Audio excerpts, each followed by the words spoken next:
Salut mes chers collégiens, mes chères collégiennes. Dans cette leçon, Inch'Allah, on va voir les expressions de la cause. Version 2, année 2021. Observez bien la phrase suivante. Il a échoué à l'examen, il n'a pas bien travaillé. Il a échoué à l'examen, il n'a pas bien travaillé. Dans ces deux phrases, on a la cause et on a la conséquence. Alors, où est la cause dans ces deux phrases? Est-ce qu'il a échoué à l'examen ou bien il n'a pas bien travaillé? Et aussi, où est la conséquence? Est-ce qu'il a échoué à l'examen ou bien est-ce qu'il n'a pas bien travaillé? Alors, il a échoué à l'examen, c'est la conséquence de ne pas travailler. Et il n'a pas bien travaillé, c'est la cause. Pourquoi il a échoué à l'examen? Parce qu'il n'a pas bien travaillé. Quel est le résultat de ne pas bien travailler? C'est échouer à l'examen. Donc, la cause, elle répond à la question pourquoi, à cause de quoi? Et la conséquence répond à la question quel est le résultat ou bien en amenant quel résultat. Maintenant, passons à la leçon les expressions de la cause. Et tout d'abord, il faut connaître les conjonctions de subordination exprimant la cause. Les conjonctions de subordination exprimant la cause sont parce que, vu que, attendu que, du moment que, puisque.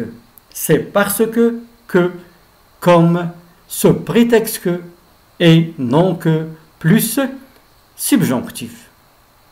Et on va commencer tout d'abord par exprimer la cause en utilisant les conjonctions de subordination de cause. Et commençons par la vraie cause. On veut exprimer une vraie cause. Il a échoué à l'examen, il n'a pas bien travaillé. Si on a relié ces deux phrases pour exprimer la cause, on va obtenir la phrase suivante. Il a échoué à l'examen parce qu'il n'a pas bien travaillé. Pourquoi il a échoué à l'examen? Parce qu'il n'a pas bien travaillé. Ça veut dire on aura une proposition principale et une proposition subordonnée. Il a échoué à l'examen, c'est la proposition principale. Parce qu'il n'a pas bien travaillé, c'est la proposition subordonnée de cause. Et parce que c'est la conjonction de subordination utilisée.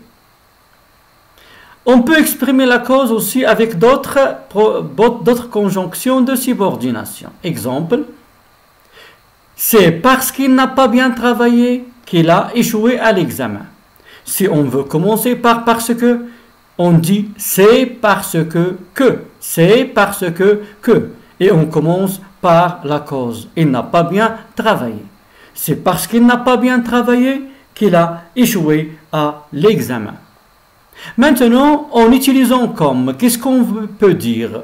Et toujours, lorsqu'on utilise comme pour exprimer la cause, on commence par la proposition subordonnée de cause. Ça veut dire, la réponse, comme il n'a pas bien travaillé, il a échoué à l'examen. Comme il n'a pas bien travaillé, il a échoué à l'examen. On va voir d'autres expressions qu'on peut, ou bien d'autres conjonctions de subordination qu'on peut utiliser pour exprimer la cause. Il a échoué à l'examen vu qu'il n'a pas bien travaillé. Ou bien, vu qu'il n'a pas bien travaillé, il a échoué à l'examen. Attendu qu'il n'a pas bien travaillé puisqu'il n'a pas bien travaillé. Maintenant, on va voir qu'est-ce que ça veut dire la cause rejetée. La cause rejetée. Observons bien la phrase suivante. Il n'est pas venu à l'école, non qu'il soit malade, mais il n'a pas fait ses exercices. Combien de causes on a donné? Pourquoi il n'est pas venu à l'école? Est-ce que parce qu'il était malade ou bien parce qu'il n'a pas fait ses exercices? Ici, on a deux causes. Une vraie cause, c'est qu'il n'a pas fait ses exercices. Et une cause rejetée, une cause qu'on a rejetée, c'est qu'il était malade. Mais le moyen qu'on a utilisé, la conjonction qu'on a utilisée ici, c'est non que. Non qu'il soit malade. Et soit c'est le verbe être au subjonctif. Donc, non que, ce n'est pas que, c'est toujours plus subjonctif. Lorsqu'on a une cause rejetée. Lorsqu'on a une cause rejetée. Maintenant, passons à un autre exemple. C'est la fausse cause. On veut exprimer une fausse cause. Ça veut dire une cause qui n'est pas vraie. Il n'a pas fait ces exercices sous prétexte qu'il était malade. Est-ce que vraiment il était malade? Non, il n'était pas. Mais sous prétexte, c'est une fausse cause, ce n'est pas une vraie cause. Et le moyen qu'on a utilisé, c'est sous prétexte que. Mes chers, j'espère que vous avez compris la différence entre la cause rejetée et la fausse cause. Dans la cause rejetée, on a présenté deux causes, une vraie cause et une cause qu'on a rejetée. Et dans la fausse cause, on a une seule cause qui est fausse, qui n'est pas vraie. Maintenant, on va voir d'autres moyens pour exprimer la cause. On peut utiliser les prépositions ou bien les locutions prépositives. Observons bien ces deux phrases. Les glaces fondent à cause du réchauffement climatique. Les glaces fondent à cause de quoi? À cause du réchauffement climatique. Il a réussi grâce à son travail. Pourquoi il a réussi? Grâce à son travail. Mais quelle est la différence entre à cause de et grâce à? Regardez bien la cause. Les glaces fondent à cause du réchauffement climatique. Ici, est-ce qu'on a une cause négative ou bien une cause positive? Les glaces fondent à cause du réchauffement climatique. Ici, on a une cause négative. Alors, à cause de plus non, lorsqu'on a une cause négative. Il a réussi grâce à son travail. Pourquoi il a réussi? Grâce à son travail. Ici, on a une cause positive. Alors, grâce à plus non, lorsqu'on a une cause positive. On peut aussi exprimer la cause en utilisant la conjonction de coordination car. Et déjà, je vous rappelle, on a vu les conjonctions de coordination. La conjonction de coordination car. Observons bien la phrase suivante.